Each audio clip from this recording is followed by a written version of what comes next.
Yeah, interesting times for sure. It's not business as usual. That's for sure. Yeah, that's a loaded question when you ask Yeah, it, right? true. Yeah. Yeah, true. So that's why I got an idea, because lots of people are sitting at home, and it's always great to inspire them with talking to founders who had a bootstrapped product, bootstrapped startup, sharing all the learnings, because it might inspire people who can feel desperate, who may lose revenue at this moment. So it's always great to learn from people who actually we had a first episode with Chad Burmeister from ScaleX.ai. He shared awesome insights. So folks reached me out and told, some tips were so brilliant that people started to implement them literally after the podcast. So I think it's a great time to launch a podcast. No pressure for me, right? No pressure for me. I got to follow that up and give some good tips. But no, I agree. I think there's going to be some good companies born out of this. Resilience is the key. And right now, you're either going to have to be resilient or you're not going to make it, right? And in tragedy, good things come. You see it in 2008. There were some great companies born out of 2008, out of companies that had to pivot or adapt to where the world was going. So I think we're in an interesting time for entrepreneurship, and we're going to see some great companies come out of this tragedy. Mm-hmm. Exactly. Yesterday I had a chat with CEO of Engager, account-based marketing platform, and he shared the same thoughts. He was co-founder at Marketo, and he told that exactly he managed with Marketo through the crisis in 2008, and he saw how many great companies appeared during that crisis. So I assume nowadays we have the same. Some companies will go out of market, but some great products will definitely appear. Yeah, you have to adapt to. There's a lot of companies making money in the short term right now, and then 2 to 3 months by spinning up manufacturing lines for some of the medical equipment that's needed, and businesses in that category. But I think there's a lot of money to be made over the next 2 to 3 years if you can correctly predict where the world's going, how this is actually going to how this can have a long-term impact on how we do business and how companies interact with each other and internally as well. And if you can predict that accordingly, then I think there's a lot of money to be made in SaaS and entrepreneurship in the next 10 years. Totally agree. And in January, if I'm correct, a book called "The Future is Faster Than We Think" was published. It was written by Steven Kotler and Peter Diamandis, if I pronounce it. Diamandis, yeah, the guy. Yeah. So they wrote exactly. They are co-authors of a book called Bold, and even Bill Clinton wrote a review under this book, and they shared lots of amazing examples of how some smart companies leverage crisis at turbulent times in order to build new products to skyrocket their revenue in the next couple of years. But okay, we are live, and I have to check out that book. Yes, I highly recommend it. So we are live. Today is our second episode of the Bootstrapped Startup Show, and today me, my co-host Steph, we invited our new guest Nick Hollinger, who is CEO at VisitorQ, marketing platform that helps to identify website visitors, and you can use these insights for lead generation. So today we'll talk about how Nick started his business, his learnings, his insights, how did he validate the idea, acquired first clients, exactly what you are guys interested nowadays when you want to start a new product or a new business. Nick, first of all, thanks a lot for joining us today. Thanks for having me, guys. It's my pleasure, and I'm excited. Can you please share a bit about yourself, about your company, because you will do much better introduction than me. Yeah. Yeah, absolutely. So I went to school in London, Ontario, Canada. So not the popular London, but right out of school, I went into the marketing field.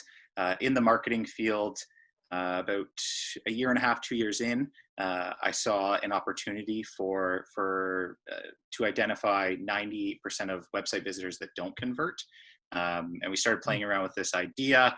I approached my co-founder and said, "Hey, if we could build something like this, B2B companies could really benefit from it." And he agreed and joined as our co-founder. And that was in June of 2017.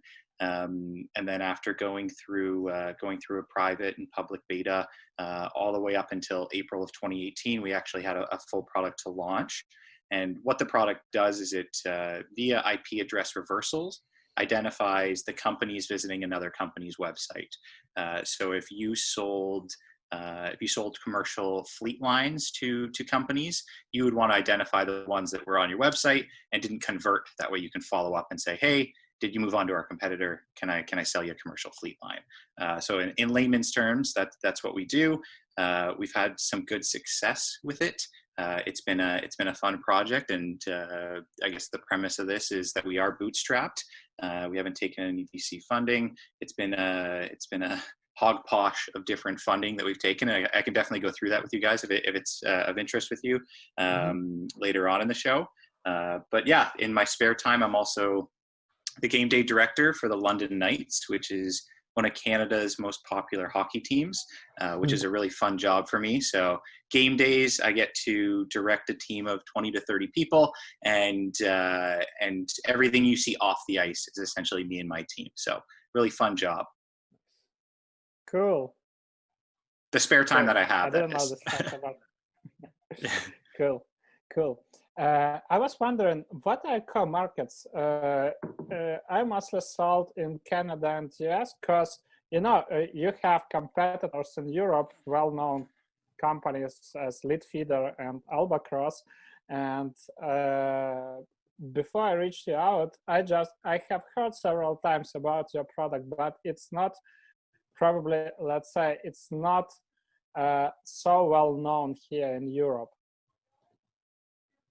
Yeah, so our major markets are Canada and US. It makes up about 90% of our business. We do have the other 10% in Europe and parts of Asia, but generally we are focused on North America because it's easier for us to sell to those time zones while we're actively in those time zones, right? So I'd say generally that might be one of the reasons why you haven't heard of us as compared to some of the others within Europe. Yeah, got it.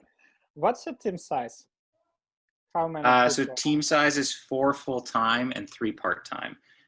So we have 2 developers, myself, a marketing manager, a bookkeeper, my co-founder who's also in development. So I guess that's 3 developers, and the last one's a content writer.